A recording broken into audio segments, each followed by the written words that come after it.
এটিএমৰ সন্মুখত ৰৈ থকা দুজন বয়সস্থ মানুহ, এজন বৃদ্ধ আৰু এগৰাকী বৃদ্ধা। মোক দেখাৰ লগে লগে মোৰ ওচৰলৈ আহিল। দেখাতেই লাগিল যে তেওঁলোক স্বামী স্ত্ৰী। ময়ো টকা উলিয়াবলৈ এটিএমলৈ গৈছিলোঁ। মই যোৱাৰ আগতেই তেওঁলোক তাত ৰৈ আছিল।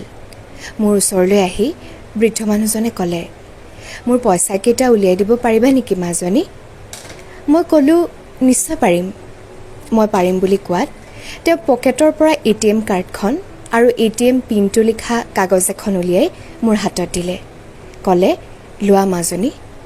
মই ক'লোঁ, ব'লক, ভিতৰলৈ ব'লক, মই উলিয়াই দিম।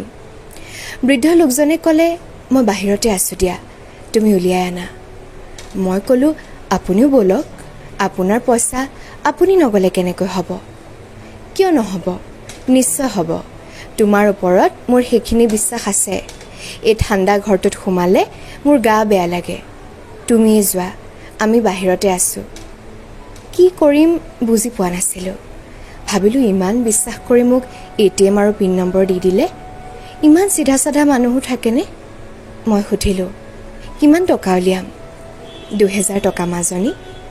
টকাকেইটা উলিয়াই আনি তেওঁৰ হাতত দি ক'লোঁ, এনেদৰে কাকো ইমান বিশ্বাস নকৰিব।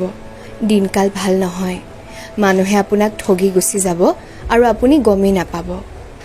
মোৰ কথা শুনি বৃদ্ধ মানুহজনে হাঁহি ক'লে, মাজনী, আমি লিখা পঢ়া নাজানো। বিশ্বাসী আমাৰ সম্বল।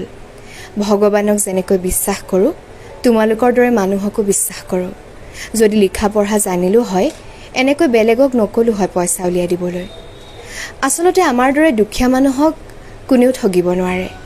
যিজনে ঠগায় তেওঁ অমানুহ। আৰু যদি কোনোবাই এনেদৰে পইচা লৈ গুচি যায়, তেতিয়া গম পাম যে তেওঁ আমাতকৈ দুখীয়া।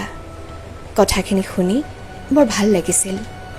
আৰু এটা কথা সুধিবলৈ মন গ'ল, আপোনালোকে যে এই বয়সত এটিএমৰ পৰা পইচা উলিয়াবলৈ আহিছে, ঘৰত কোনো নাই নেকি?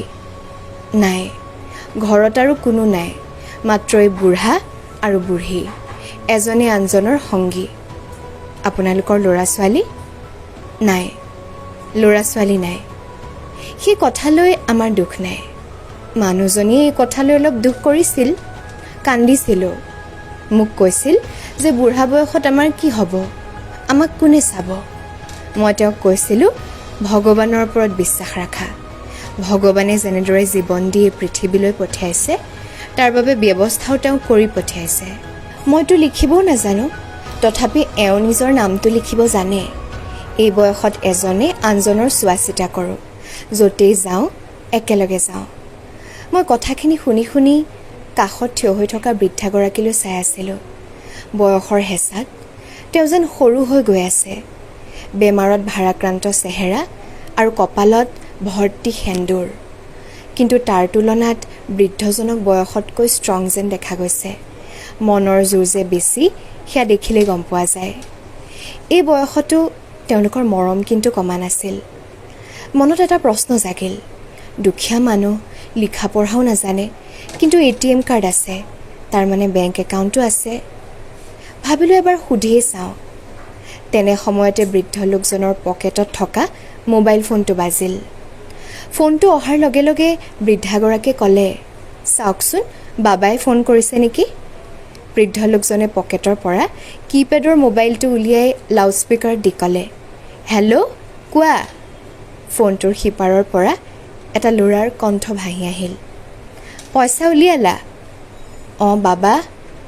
ঘৰলৈ যোৱা, মই তাৰপিছত ফোন কৰিম। ঔষধকেইটা নিবলৈ নাপাহৰিবা। ঠিক আছে, সাৱধানে যাবা। এইখিনি কৈ ফোনটো কাটি দিলে।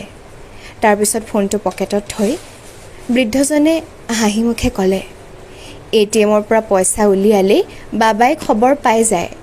তাৰপিছত আমাক ফোন কৰি সোধে, পইচা পালা? তাৰপিছত মই বুজি নাপাই সুধিলোঁ, বাবাৰ ওচৰলৈ খবৰ যায় মানে কোন বাবা? এই এতিয়া যে ফোন কৰিলে, শুনিলাই দেখোন। তেওঁ আমাৰ বাবে ভগৱান।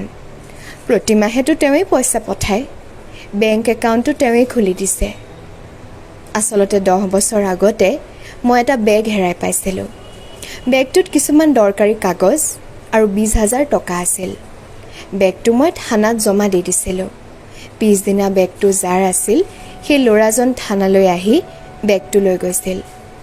তাৰপিছত আমাৰ লগত ল'ৰাটোৱে যোগাযোগ কৰিলে।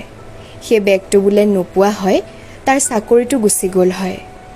তেওঁ ক'লে যে পইচাটো ডাঙৰ কথা নহয়, কিন্তু এই দৰকাৰী কাগজখিনি নাপালে কি যে হ'ল হয়, বৰ ডাঙৰ উপকাৰ কৰিলে।